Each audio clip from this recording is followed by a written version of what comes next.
Good afternoon. Welcome to Lunch with Books live stream. Hi, Chanda.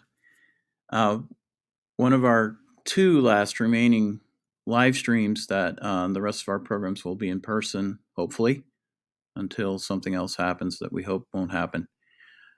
Just let me make a couple of announcements. First of all, next week on July 20th at noon, ostensibly our last live stream program, The Surrender of Sitting Bull, 140 years later. And that is with Robert Utley, who was for many years chief historian at the National Park Service, and he will tell us about the consequences of that surrender. This Thursday, do not forget our final People's University live stream, Bugs and People class on cultural entomology. So we'll learn about the interaction historically of insects and humans with Eric Eaton, who is the lead author of the Kaufman Field Guide to Insects of North America. Okay, and I would like to introduce our guest for today. We're very happy to have her here.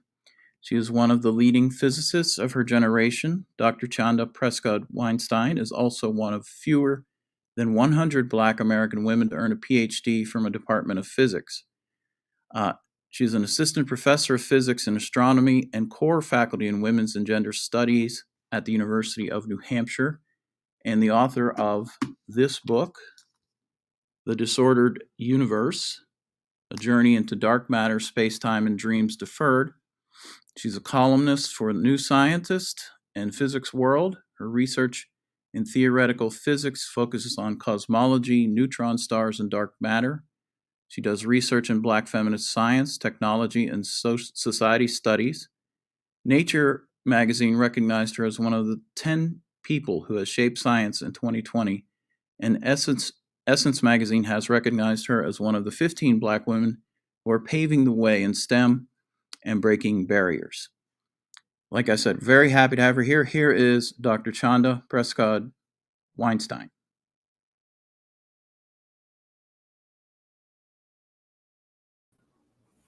All right, so I'm going to assume that someone will jump in and tell me if nobody can hear me. So thank you so much for that introduction, and thank you so much for having me, and thanks to everyone for taking a break in the middle of the day. I am just really excited to talk to folks at libraries, and also I heard the program that y'all have coming up, and now I want to come to all of your programs.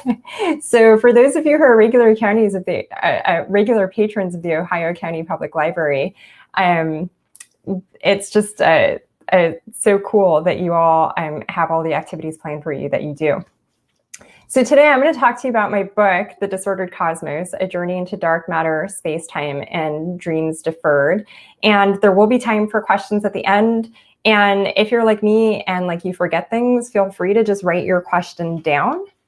And there's no such thing as a stupid question. There are only questions that are easy for me to answer, questions that are hard for me to answer, and questions that I don't know the answer to. There is such a thing as a rude question, so I do ask people to be a little bit thoughtful about that. So you heard my bio. I just want to give you all a little bit more detail about who I am as a scientist and a thinker. So I am mostly a dark matter theorist, so you're going to hear about dark matter today. I'm also a bit of a neutron star observer. I'm not going to talk about that so much, and I will actually tell you all that. I had like a long section about neutron stars that in the book that I had to take out because it just didn't belong anywhere. I just wanted to talk about neutron stars. So I guess for the next one, as was mentioned in the intro, I also do a Black feminist science, technology, and society studies. And so that is also a factor in the book. And as you all have picked up from the advertising for this event, I have a book out, The Disordered Cosmos. And I just want to make a couple of comments about buying the book versus taking it out from the library. So as I say on the slide, you can get signed copies. I think there are about 20 signed copies left at Water Street Books in Exeter, New Hampshire. And not only do you support me by buying the book, but also you can get a signed copy from an independent bookstore and support independent bookstores, which are a really important part of the ecosystem for supporting authors more broadly. And They offer free domestic shipping, so no reason to use that other place that maybe doesn't support authors as much. That said, people might think like, oh, the only way to support the author is to buy the book, but actually supporting your local public library and making sure that your library both has the book in and that people are taking the book out of the library is a really important part of supporting authors. And that's not just because libraries put on events where authors come and talk to people, but also getting the book in the library ensures that someone like I once was when I was a kid, I couldn't afford to buy books, that wandering around the library, they might find my book. So I really want to encourage people to see libraries as an important part of the ecosystem. You don't need to be able to buy the book in order to support the author, but please take our books out of the library. That's really exciting. I love libraries. Okay, so that's my spiel. If you can buy the book, that's great. If you can take it out of the library, that too is awesome. So one of the big takeaways, if you remember nothing else from this talk, I want you to remember that we all have a right to know and love the night sky. And in fact, I think thinking about how we can all get access to a dark night sky can actually motivate us to really rethink what is the community that we are in and how can we be in better relations with each other and the ecosystems on which our lives depend.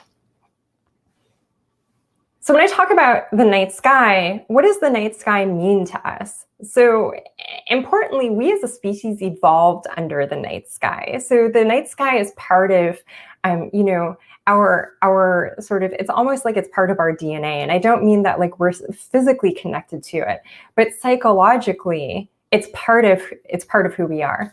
We are also a storytelling species, and the night sky figures heavily in those stories. So you can tell it's part of our psychology because every community on the planet has a cosmology, has spent time figuring out what are the movements of the stars and how do we explain the movements of the stars and the planets and other things that we see in the sky.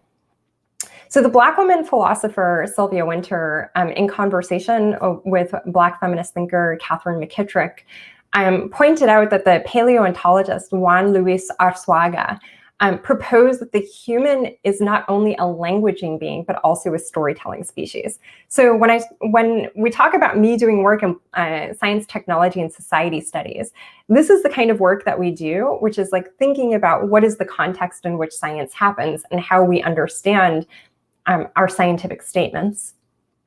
So Sylvia Wynter goes on to say, in my own terms, the human is Homo narrans. So she says that we are hybrid, that we are not only a biological species, but that we are also a social species, that we are a storytelling species. And part of my thesis is that the night sky is part of our storytelling humanity. So in other words, to be cut off from the night sky is to be cut off from our humanity. So if you're attending this talk, it might be that you're really excited about dark matter. You might also be interested in critiques of how science happens. But I can't think of one person who's ever said to me, nah, I'm like totally not interested in the night sky, it bores me. Everybody is interested in the night sky. And I think that it's part of who we are. It's part of what makes us human. It is part of our humanity. So let's talk about cosmological tales. So the type of cosmology that I do is rooted in empirical practices and mathematical storytelling. And what you're looking at is a cartoon image of what we think the cosmological timeline is. So if any of you follow my column in New Scientist, you might have seen that the last one caught quite a bit of attention because I talked about something called eternal inflation and whether there was ever really even a Big Bang in the first place. For the purposes of this talk, we're just going to say something happened. At least our part of space-time formed and started to expand. And I'll talk about what it means for space-time to be expanding in a second. So this timeline is not at all to scale because across the whole thing is 14 billion years. So it goes from the left to the right. And the part that has the bright colors inside of it is the first 380,000 years. And then everything after that is, basically another 13.5 billion years or so. So the reason that the color section takes up so much space on this diagram is because a lot of really interesting things happen. So this is when particles first form. This is when quarks come together and form protons. Nuclear fission begins. Nuclear fusion begins. Nuclear fusion, the first round comes to an end. And what's interesting about this time period before the 380,000 years are up is that the universe is very hot and dense. And so you can think of it as like a plasma stew. And what this means is that when light is emitted from, high energy particles or some kind of interaction that creates what we call photons, so those are particles of light, the photons can't travel very far before they run into something.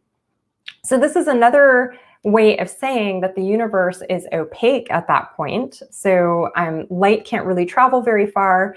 It's the opposite of transparent, right? So that's what opaque means, is the opposite of transparent.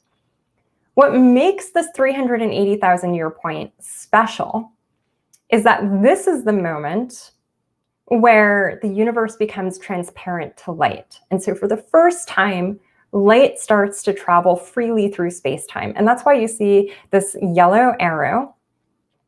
And then above this yellow arrow, you see a wave. So this wave is meant to represent light. And so you'll see that there's also this note there that this is the earliest time visible with light. And so in fact, we can actually see the light from this moment that first starts traveling through the universe. And this is called the cosmic microwave background radiation. After this point in time, so you see that neutral hydrogen forms. And so this is actually when you start to collect the clumps of matter that will eventually form stars and gas and dust and all of those things that will eventually form galaxies into the section that we call the modern universe. So this process is called structure formation because it's literally the formation of structures.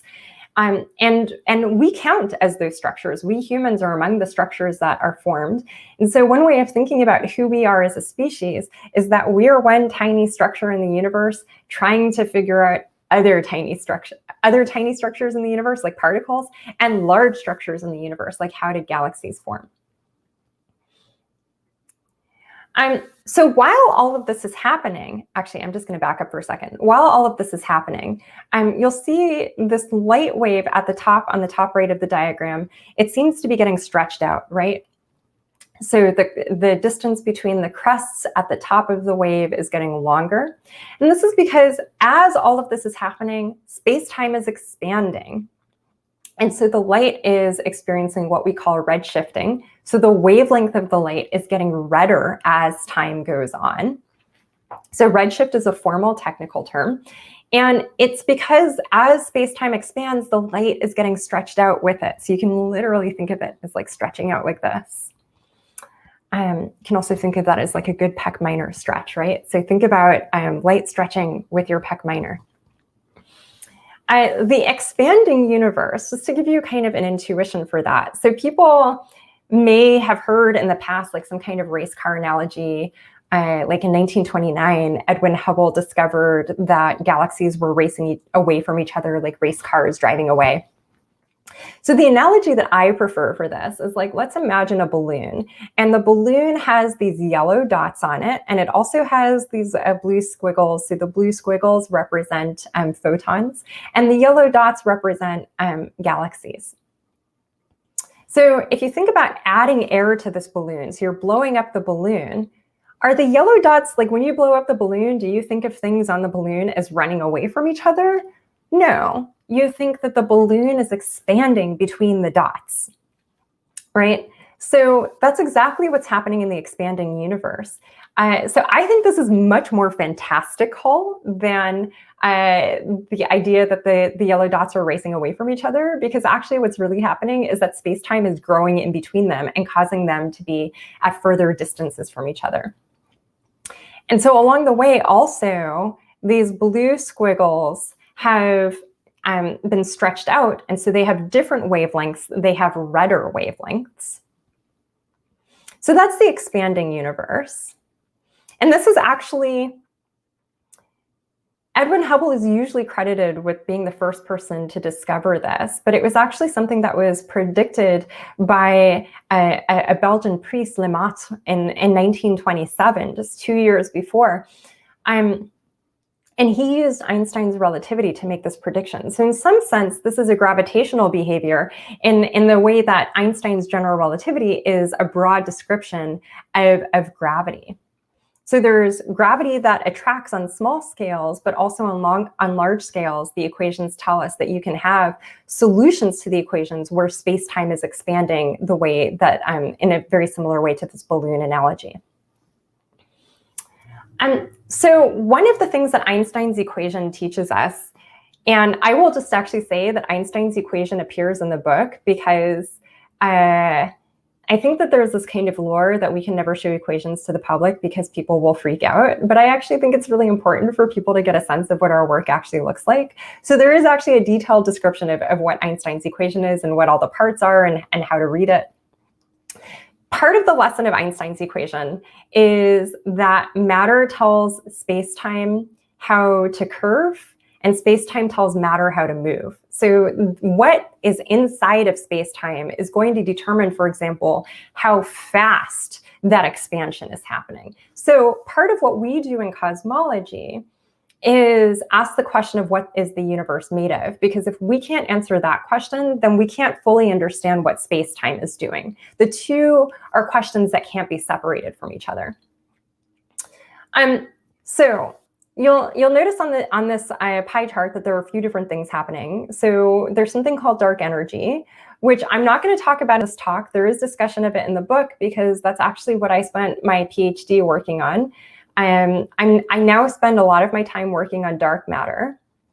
But the main thing I want you all to notice is that the majority of the matter energy content in the universe is not what is called normal matter on here. So you can see people on here who are normal people, like Breonna Taylor. She was a normal person. The stuff that we can see in the universe and the stuff that we are made of, the luminous matter in the universe, which includes, black folks, it includes white folks, it includes like the beautiful mountains in West Virginia, the stars, pretty much everything on our planet, that is all luminous matter. It's what we can see. So actually what's wild about our universe is that mostly the universe is made of what we can't see. And what we can see is a very small fraction of what the universe is made of. So I always like to think about the way that Carl Sagan articulated this in his novel Contact, which is like, this makes us both really small, but also incredibly precious because we are the cosmic weirdos. We are what's unusual. Even if there was alien life out there, they would be the cosmic weirdos too, because simply what you can see is unusual in the universe.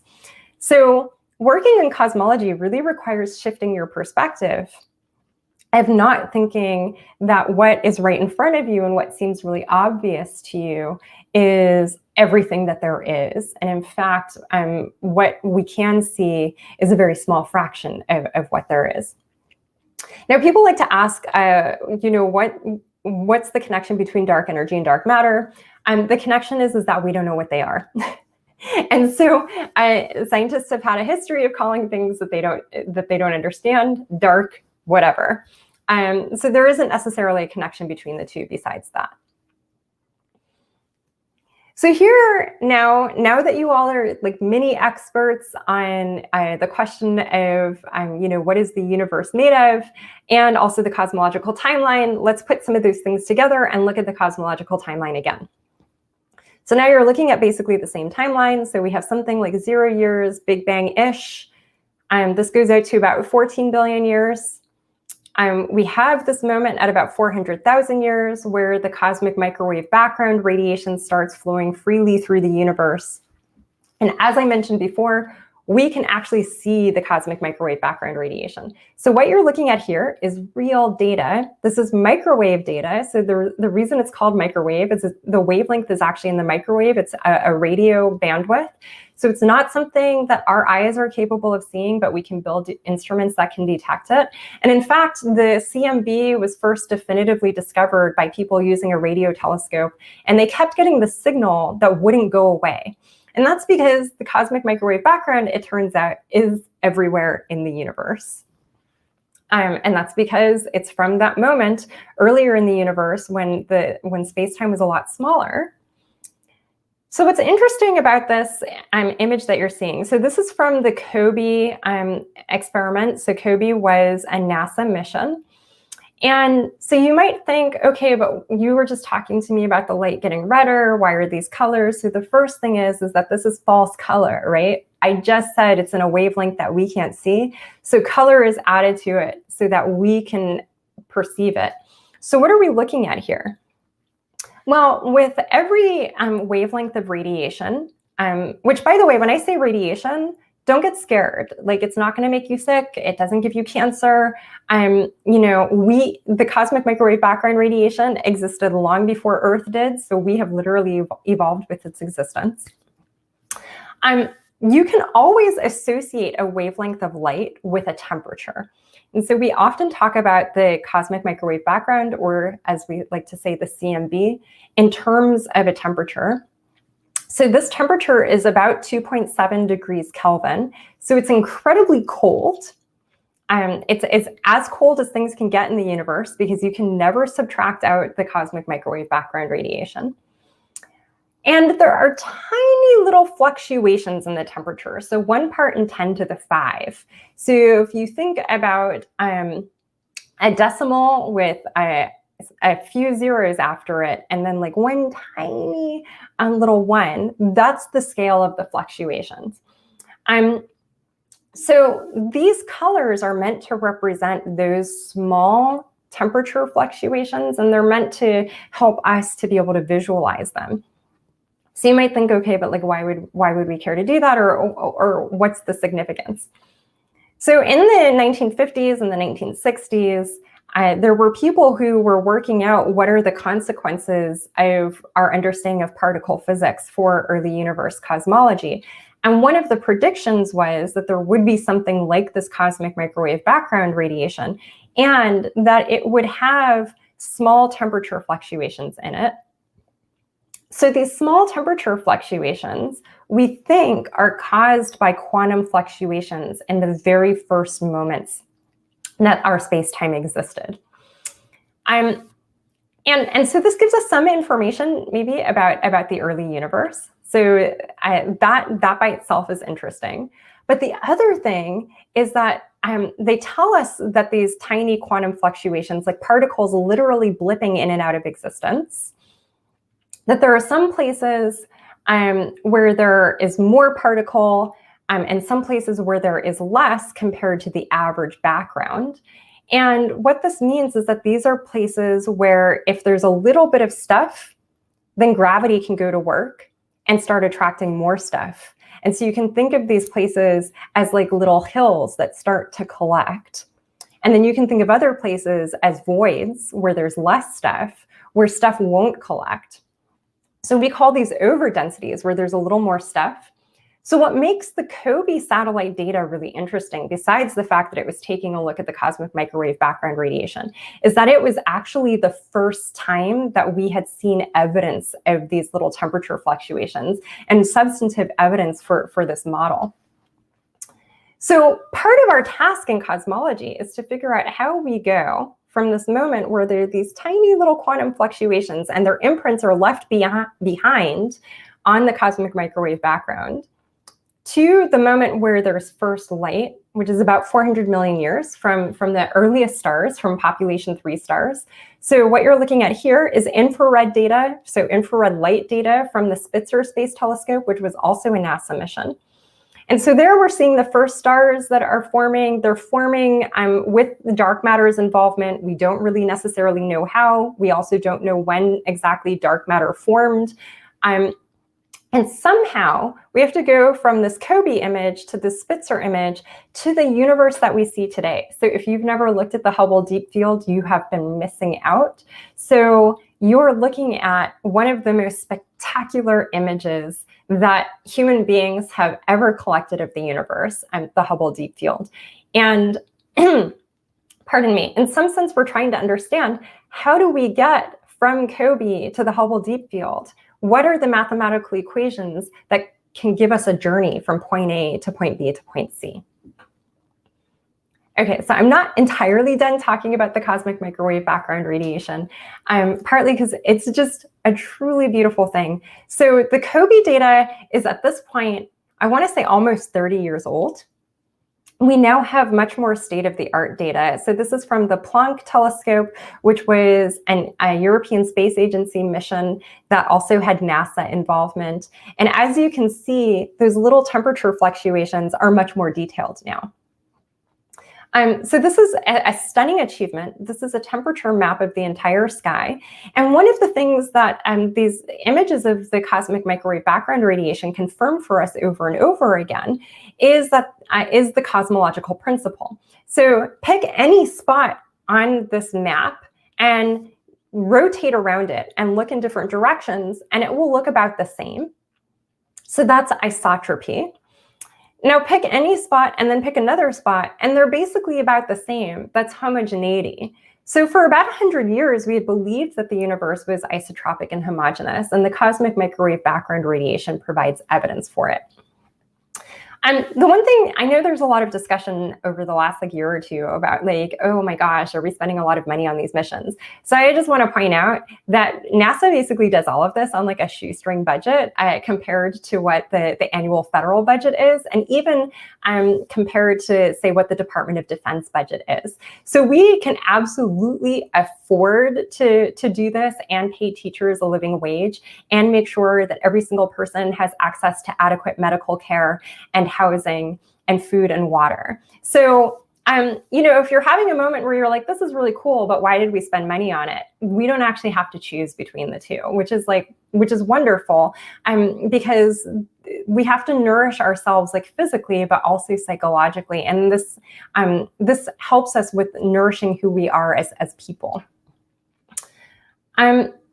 So again, we're thinking about, how do we get from the cosmic microwave background radiation to the universe that we see today? So I wanted to give you another set of data. So this is from the Sloan Digital Sky Survey. So you're looking at real data. You remember I mentioned that word redshift. So because light has a finite speed, that means it takes light time to get to us. It's not instantaneous.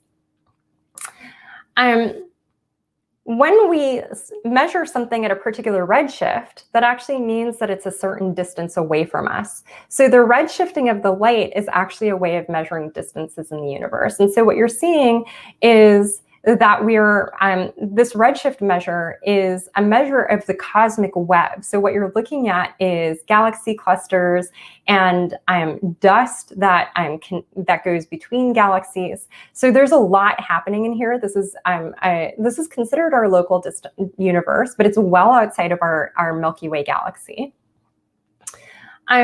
The other thing is because it takes light a finite amount of time to reach us, it means that by the time the light reaches us, what we are seeing is something that's happened in the past. So looking at long distances is also a bit of time travel, because we're looking back in time. Even when we're looking at the sun, it takes light about 8 minutes to get to us from the sun. So when we look at the sun, we're seeing the sun 8 minutes ago, as just a small example of that. So I mentioned that if we want to understand how all of these pieces come together, that we need to understand what the universe is made of. And so I want to talk to you about the case for dark matter. So you're looking at here a plot where the vertical axis tells you how fast stars are rotating around a galaxy, around the galaxy's center. And on the horizontal axis, where you see this R in terms of kiloparsecs, that's the distance the star is from the center of a galaxy. So in the late 1960s, Vera Rubin had the idea to use a new instrument developed by Kent Ford to study how fast stars were moving around their galactic centers as a function of their distance. And what you see, the orange line, is what we would expect if all of the matter inside the galaxy was the luminous matter that we can see. What they actually observed was the green line. And that suggests that actually, instead of slowing down as they get further away from the center of gravity, essentially, or the known center of gravity, that the stars were actually speeding up as they got further away. And that suggests that there's a bunch of matter on the outskirts of the visible part of a galaxy that we've never seen before. So this is something that had first been hypothesized in the 1930s. Fritz Zwicky first came up with the idea, but Vera Rubin and Kent Ford together are really the people who provided the first substantive evidence for the existence of this thing that we call dark matter. So we apparently need more mass than we can see. So there are two options here. There's there's a bunch of extra matter out there that we didn't know about. Then there's also the possibility that we're interpreting our data through gravity and we have the wrong theory of gravity. So modified gravity is an active field of research even today. I will say it is much harder to make all of the evidence fit for a modified gravity model, and so dark matter is much more popular, and it's what I work on.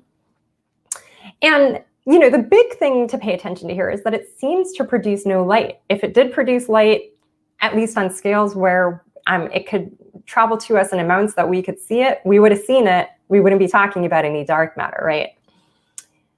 So it seems like the primary way that we've observed it is through gravity, and so it seems like its only significant interaction is gravitational. Importantly, we call it dark matter because that's what Fritz Zwicky called it. He called it dunkle Materie in German.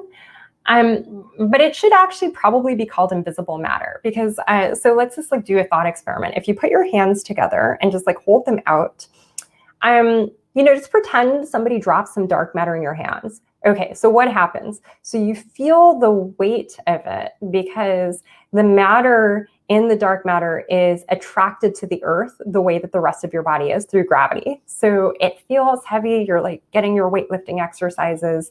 But here's the thing. When you look at your hands, it looks like there's nothing there. So you feel the weight, but it looks like there's nothing there. And that's because light goes right through dark matter. It's invisible, it's transparent. So it should really be called probably invisible matter. So I just mentioned what we call rotation curves as the first substantive evidence for dark matter. We actually at this point have a plethora of data about it. It hurt me a little bit. I had to take out some slides last night about some of the evidence, but I'm going to show you one of my favorite things. So what you're looking at here is a Hubble Space Telescope image. And so you can see there are a bunch of galaxies in here. This is really phenomenal. It's gorgeous. You might also notice that around and kind of in the center of this figure, there are these archy, streak type things that are kind of curving in kind of a circle. So those are real effects. The telescope was not broken when it took this image, but there is actually no galaxies there. So what you're actually seeing is funhouse mirror style images, reproductions, because space-time has been curved so much by the presence of dark matter that it is causing funny mirror-like images of galaxies. So I'm going to show you a little diagram to give you a little bit of intuition about this. So on the right of this figure, you can see Earth. And so basically the Hubble Space Telescope is in low Earth orbit. So for the purposes of cosmological distances, it's basically on Earth.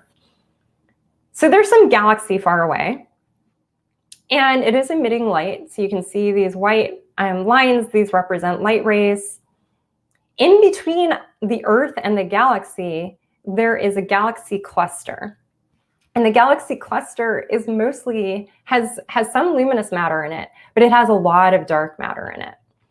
And so as I mentioned earlier, matter tells space-time how to curve. So when there is a massive object like a galaxy cluster, it causes space-time to significantly curve around it.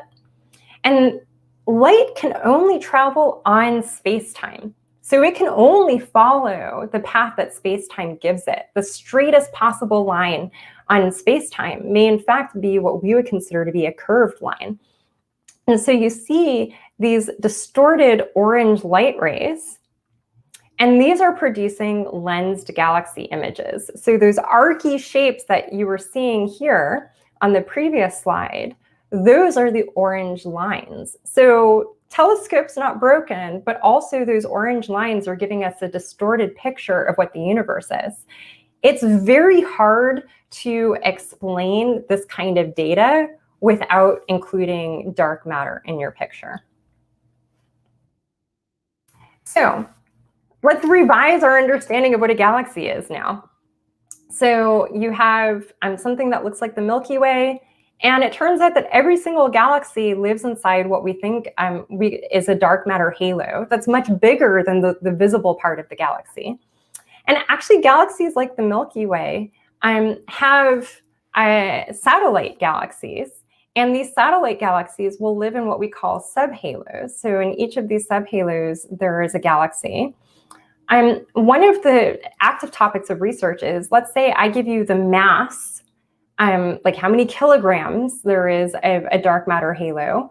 What is the mass of the luminous part, and how many satellites and subhalos do I expect to form? So this is actually a topic that we are actively working on. This is something I actively do research on. So just to give you like something that maybe looks more realistic than the cartoon I was just showing you, you have the Milky Way here, and here are various satellite galaxies. So actually, the Milky Way has more than 60 satellites. So this is this figure would actually be really messy if I showed you a complete one. But if you've heard of, say, the Large Magellanic Cloud or the Small Magellanic Cloud, those are both satellite galaxies. Usually, these are all dwarf galaxies. That's the category. Our nearest major neighbor is the Andromeda Galaxy M31, and it too has many satellites. So, and this is an ecosystem that, again, is primarily governed by dark matter. And so studying how the galaxies behave can give us some insight into where the dark matter is and what it's doing. So what do we know about dark matter? We know that photons don't interact with it much. We know that the particles move slowly. We know that they're not short-lived. If they were short-lived, there wouldn't be enough time for galaxies to form. We know that when we put these properties into computational, like into a computer that solves equations, into computational simulations, that they reproduce the hierarchical structure formation and the cosmic web that we actually see. Say, again, I was showing you earlier that Sloan Digital Sky Survey. You can see this simulation actually looks quite similar to it. But that doesn't mean we know what it is, right? So like I haven't told you like a name for the dark matter, like it's an electron. We actually don't know how to write down an equation that describes the properties of dark matter. So this is considered to be a point where astronomy and particle physics intersect, which is basically my happy place as a scientist. And this is called beyond standard model physics. So that's actually a technical term. And this is a great problem because it has given theoretical physicists a lot to do over the last 50 years. So what you're looking at here is a Venn diagram created by Tim Tate. He's a friend of mine. He's the chair of the UC Irvine Physics and Astronomy Department. And over the years, theoretical physicists have come up with a lot of different ideas. And this Venn diagram basically represents all of the different possibilities. I'm not going to talk about it in this talk, but there's more in the book. I spend all of my time in the axion like particle corner. So if you want to know what an axion is, please do pick up a copy of the book. But dark matter is really exciting. It's an unsolved problem. If you're a high school student who's thinking about like, what am I going to do with my life? Why not work on this? And the last comment I want to make about dark matter is how we go looking for it. So I've talked to you a little bit about how we've studied it observationally. I just want to point out that with the dark matter problem, we can also actually look for how dark matter interacts with particles that we do know about. So like quarks and gluons and other parts of the standard model, like electrons, which you've probably heard about. or the Higgs boson, which was in the news a bunch. We're almost, I think we just celebrated the 9-year anniversary of the first detection of the Higgs boson. So we can look for interactions between dark matter particles and standard model particles. So this is called a direct detection. So there are actual laboratory experiments that are looking for these interactions. There's also indirect detection, where we expect two dark matter particles to collide with each other or somehow interact and produce a signature and observable with standard model particles that look familiar. We can try also smashing standard model particles together to see if they produce dark matter particles. So this is something they've been doing at the Large Hadron Collider. And the place where I spend most of my time is using astrophysical probes to get insight into how dark matter interacts with itself out in space. So I just want to point out that, here in the 2020s, we have really exciting stuff happen. So you might remember that I mentioned Vera Rubin earlier. Right now in Chile, as we speak, the Vera Rubin Observatory is being constructed in the Atacama Desert. And I'm a proud member of the Vera Rubin collaboration, and I'm really excited for the observations it's going to do of galaxies and specifically satellite galaxies, which should give us some insight into how dark matter is affecting the evolution and dynamics of these galaxies, how they interact with each other gravitationally. And this can provide some insight to us for what the large-scale structure of dark matter is.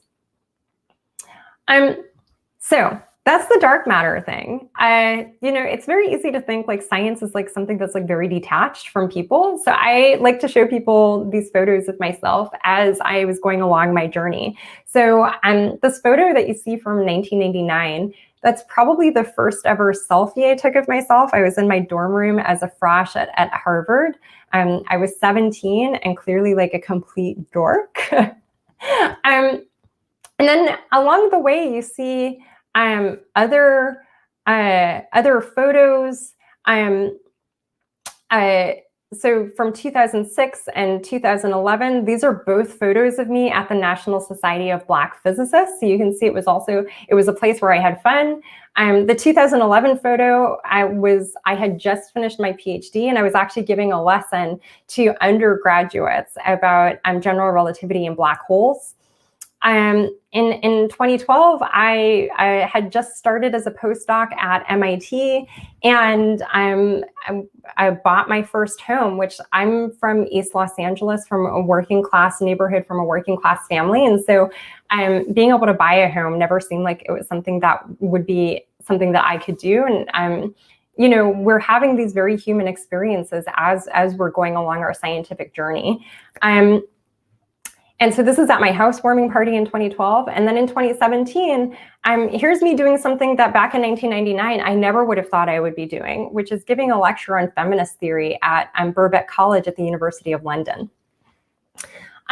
So there's a whole human side to this journey through the science. I just like to remind people of that.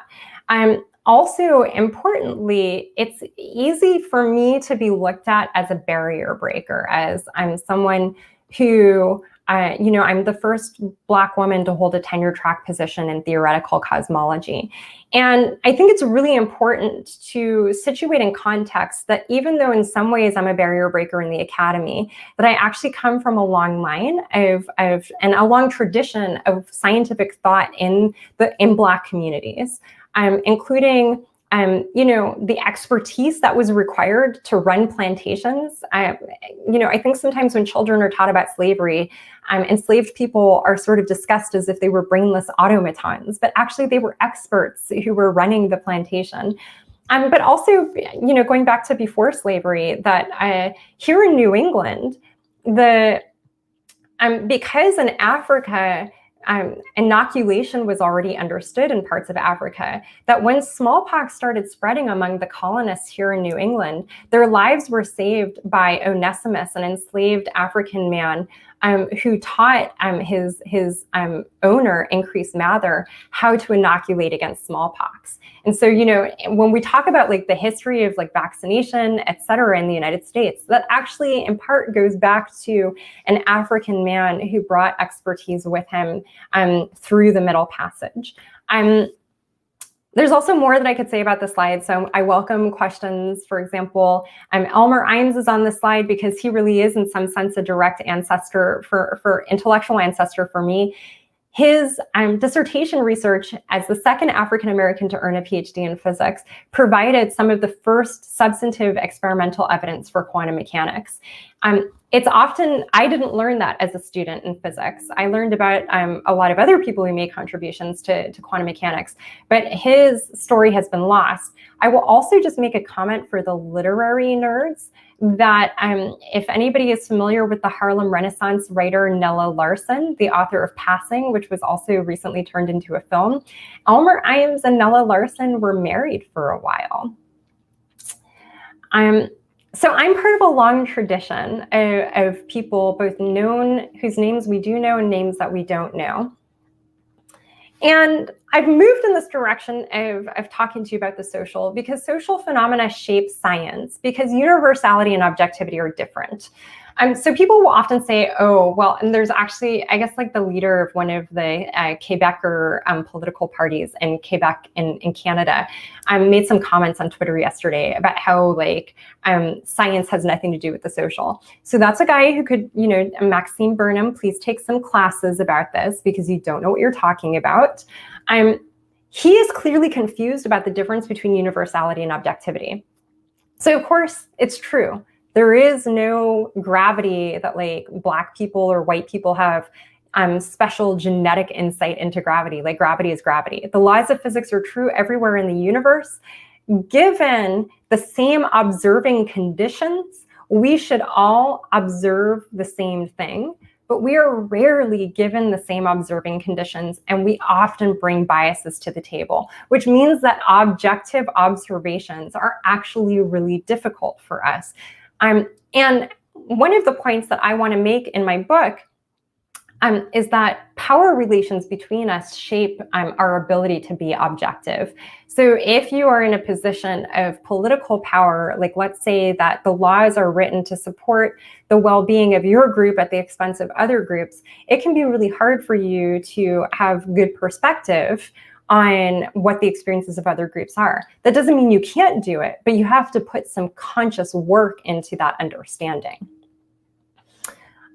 So one of the things that I do in my book is I problematize diversity and inclusion as a discourse. And the question that I want people to ask themselves when they talk about like, oh, let's talk about diversity and inclusion is what will it do for Breonna Taylor, who, as you'll recall, was killed by police in Kentucky?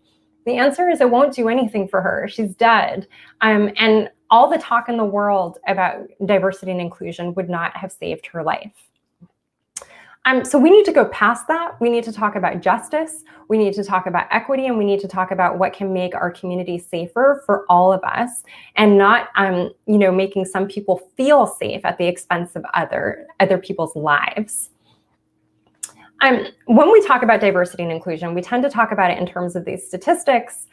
So I just want to point out that, you know, the numbers of women from traditionally underrepresented groups who are earning bachelor's degrees in astronomy continues to be on the low end. In 2003, there was only one Black woman who earned a bachelor's degree in astronomy, and that was me.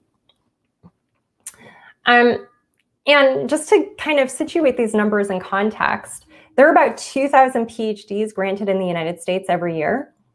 And in the course of US history, so not just in a year, in the course of US history, under 100 of those PhDs have gone to Black women. So 2,000 every year versus 100 over the course of 50 years. The first one was in 1972, I believe. We can talk about these numbers, but we need to talk about the social context in which these numbers arise. What are the conditions in which they're happening? So for example, talking about the way that Black women have long been the subjects of medical abuse. For example, the way that J. Marion Sims tortured enslaved Black women by cutting them open, unanesthetized, so that he could study their uteri. And he did this in order to serve the healthcare and well-being of primarily white women. And I think it's also important to recognize that those Black women were not volunteers, but nonetheless, they have ultimately made contributions to science, but we don't talk about it in those terms. Also, when we're talking about debates about building scientific projects on indigenous land, like the 30-meter telescope in Mauna Kea. These are Kanaka Maoli Native Hawaiian women who are protesting that. That often these debates get framed as these women are just mystics who are against science. And frankly, that's garbage. I've spent a lot of time talking to protectors like these women, and they were actually deeply curious about astronomy. But they also have a set of competing priorities, which is their sovereignty, respecting the sacredness of the land and rejecting colonialism. And scientists need to take that into account. We need to take that into account. So I'm just going to return to the slide and say the night sky means something to us. In fact, like Mauna Kea, one of the reasons it's a significant place in Kanaka Maoli cosmology is because it is where the father, the sky father Wakea meets the earth. And to be cut off from the night sky is to be cut off from our humanity. And this can take different forms for different communities, and we need to learn to respect that. And the question I want people to ask themselves, so here you're looking at the Hubble Ultra Deep Field. Please Google this. The full image is like 72 megabytes. So this is like the cheap version so that the streaming wouldn't break down. What would it take to make sure that every single child actually has access to a dark night sky and the opportunity to wander under the night sky, to think about it, to truly contemplate it and experience that human connection to the cosmos? So when we think about access, and I was really intrigued by the fact that like Richard Branson made a comment about equal access to space on Sunday. I actually have a piece that's probably coming out in the Washington Post, I think tomorrow, about this. When we talk about access, we need to talk about food security, we need to talk about housing security, clean water, sovereignty, clear skies, transformative justice, the end of colonialism, disability justice. So that means that like if you use a wheelchair as a mobility vehicle, you can't get to that dark night sky if you don't have the right mobility vehicle. So that also means talking about public transportation. So thinking about getting access to a dark night sky and that human side of ourselves can really help us imagine a world where we are in better relations with each other. So we're just beginning. This is the end of the talk. I apologize for running a little bit long. Cosmological storytelling, like liberation struggle, is a fundamentally human activity. So just as this Haitian woman who was protesting the undemocratic president who was just recently assassinated, she is fighting for liberation, and part of that story is who we are and our social location in the cosmos. So I also just want to remind people that Haitians have been struggling for their democracy for centuries, ever since France started fining them financially for liberating themselves from slavery. And I hope people will pay attention to that story. All right, thank you so much. And I'm happy to stay a little bit past the hour to answer questions. Okay, yeah, we have a few minutes, thank you so much, first of all. So much you covered. I mean, wow, dazzling. So let's start at the beginning, and that might be a logical place let me find the question. This one. Yeah, so I saw a documentary about Stephen Hawking called A Brief History of Time. It's a documentary by the filmmaker Errol Morris, and I actually really highly recommend people watch it. But when I was 10, my mom dragged me to the movie theater to a matinee at 10 o'clock on a Saturday morning because that was all we could afford. She spent gas money driving across Los Angeles for it and everything. And halfway through the documentary, I was like, wait, I can get paid to do math all day. And working class kids, we all know that we have to get paid somehow because nobody is going to be paying the bills for us later. And so this just seemed like an incredible opportunity to do something that I enjoyed and actually, have a paycheck. and that was what got me first excited about particle physics and cosmology. Okay, very good. Here's one that's relevant to toward the end of your talk. If I put the right one up, here it is. Here it is. Yeah, so this is a great question. So I want to point people to the International Dark Sky Association, which is doing really important work in advocating for the sanctity of dark skies. They also keep a list of places that are officially recognized as dark sky sites.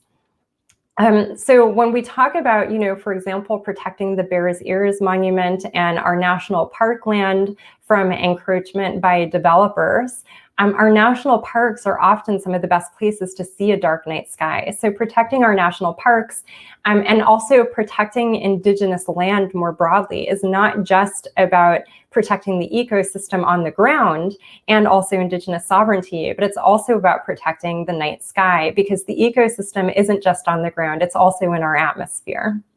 So for me, the story that I talk about in the book is going out to Joshua Tree. And I actually, as I was working on the second draft of the book, made a trip to Joshua Tree last year, right before the pandemic took off, just so I could kind of think through that experience. But I really encourage people, if you're not a member of your local national park association and you can afford it, please put money into it. They're fantastic and we need them.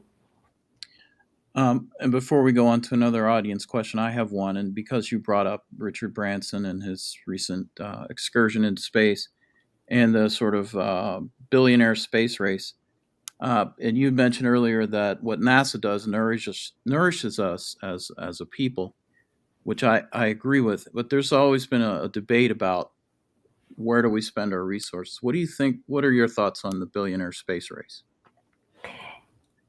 Yeah, so I guess I'll give a little bit of a preview about what's in my Washington Post piece, although my editor is working on it right now, so who knows what's getting taken out. People said, well, Branson shouldn't have spent that money going to space. He should have spent it on like world hunger or something. My take on it is actually Branson shouldn't be spending that money on anything but paying taxes. And then we, the people, should determine what that money should be spent on. I also like to remind people that, so for example, this year's, the fiscal year 2022 Department of Defense budget request is $752.9 billion. We sent the Perseverance rover to Mars for, I think, $2.9 billion spread over 10 years. So it's 0.4% of the annual DoD budget gets us to Mars. And just to situate that in context, I think, the Planetary Society said that's 6 days of Google revenue, and it's what Avengers Endgame brought in. So we can afford to go to Mars, especially if Elon Musk, Richard Branson, and the lot pay their taxes. Excellent answer, and I look forward to reading your piece there. Here, let's have a science question. Yeah, so the question of, I'll put this in terms of, is there some kind of electromagnetic interaction? So I'm going beyond an electrical charge. We think that there is some likelihood that dark matter does have some electromagnetic interactions. In fact, the particle that I work on, the Axion, on paper, mathematically does have some electromagnetic interactions. And so we actually do look for that evidence. So far, we just haven't found anything yet, but I think that it's a possibility. And until we know for sure that it can't happen, that we should continue to explore it. Okay.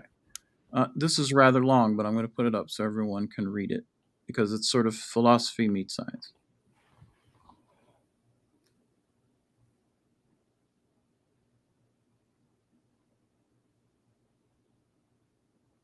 Yeah, and this is an interesting question about whether there's tension between creativity maybe and objectivity.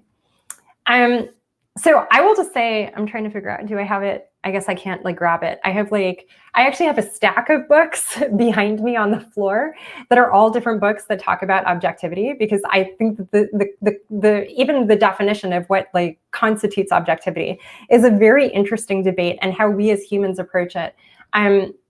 Even within feminist philosophy of science, there's a debate about how do we maximize objectivity, to what extent should we maximize objectivity. I will say that I don't have easy answers to that question, but I think that it's a good one, which is to what extent do our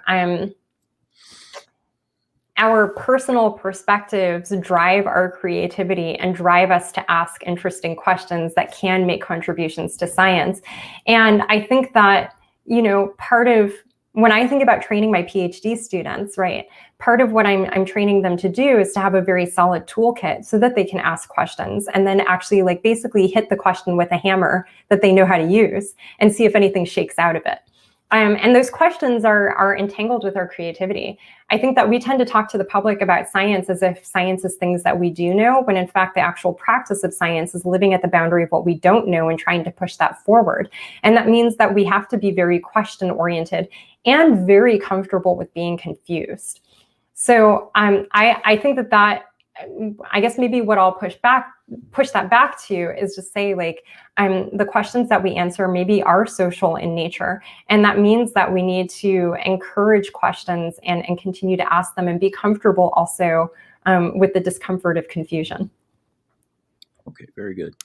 Let me put this question up.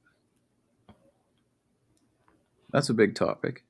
Yeah, I'll just say, in some sense, I feel like that's above my pay grade. I try not to think about it. I'm very much like an evidence-based person. But I think that there are some really interesting questions there about, interpretations of quantum mechanics. That's one place where parallel universes or the multiverse comes up. It also comes up in the context of string theory. And also, again, I'll mention like the New Scientist column that I wrote that recently went viral, and kind of to my horror, Elon Musk noticed it, which sometimes that ends in hate mail for women in science, which is why to my horror. With eternal inflation, I think that there are interesting questions there about whether we can ever find observational evidence for it. And if we can, then I get really interested. Otherwise, I don't know I tend to be a person, like if I haven't seen evidence for it, I'm an agnostic. I'm like, could go either way. Yeah. A couple more. Okay. Here's another philosophical question, but I'm putting it up because it had bothered me as a child as well, and still does.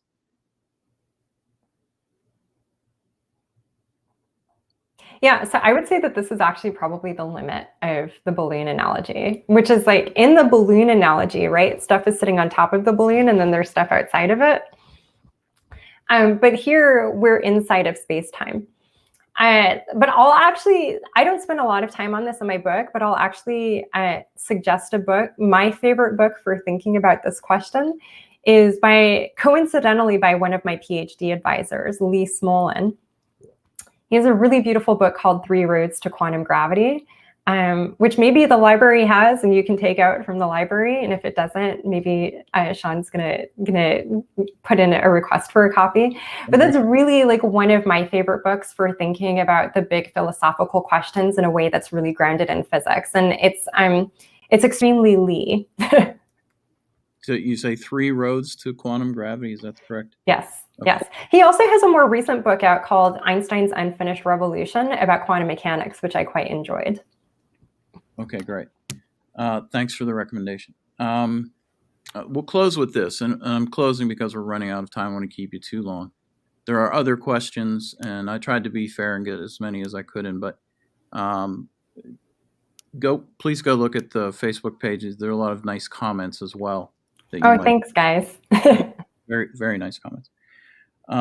So my last question is, are you hopeful? And I get the sense that you are an optimistic person, but are you hopeful about humanity? Because I'm pretty cynical, and we seem to be ruled by our fears and rather than our rationality. And are we a failed species? What's your opinion on that? So of course, right now the name is escaping me, but I follow Mariama Kaba, who is a prison abolitionist, in thinking that hope is a practice. And she also has a book out that just came out, I think like a couple of weeks before mine. And of course, the name of the book is escaping me right now. But that's another book that I would encourage folks to grab a copy of from your library or from your local indie bookstore. I think that we figured out quantum field theory and the standard model of particle physics in a cosmological timeline that goes 14 billion years back, where we can fill in lots of things on the timeline. Human ingenuity is an incredible thing. Where there is a will, there truly is a way. I know it sounds kind of hokey, and everybody grew up with those like commercials. What was that for, like Hooked on Phonics or something like that, where there's a will, there's a way. But I think it's true. I think it requires a moral courage. And so I'm really intrigued by the Poor People's Campaign and the work that they're doing. I was also just totally lit on fire by the West Virginia teachers a few years ago. I'm really excited about West Virginia Can't Wait and what they're doing. I'm a huge like fangirl of like grassroots organizing in West Virginia. So I think that there's lots of evidence that we have other ways of doing things and other ways of being in relation with each other. And it does mean, right now, part of what is making us sad is that we have like, I don't know, 15 people at max making decisions for the rest of the population completely undemocratically about, even like Elon Musk and SpaceX sends up a space constellation that damages Vera Rubin Observatory's ability to see the night sky. It's a completely undemocratic decision, and they shouldn't be allowed to make it without the people's input in some sense. I think when democracy when we can see where democracy isn't happening, it makes us sad. And so I think that the energy we have to, what we have to do with that energy of sadness is put it into the fight for democracy. So I think that's what I would encourage people, and grassroots struggle. That doesn't necessarily mean like just the presidential campaign, but who's on your school board, who's on your city council? Are they concerned for all children or only certain children? Excellent. And that's why I liked Star Trek so much, because Yes. it's a hopeful future. And Yes. I agree. There's a way to do it, and we'll find it. And I think when you get sad, watch Star Trek and then go out and fight. I agree. Okay. Thank you very much, Dr. Chanda. And we really appreciate the time you spent with us today. And I encourage people to check out your book from the library. We do have a copy, and we'll get the other books she recommended. And thank you, everyone who participated today, and for your questions and wonderful comments. We will see you next week. Goodbye, everyone. Thank you.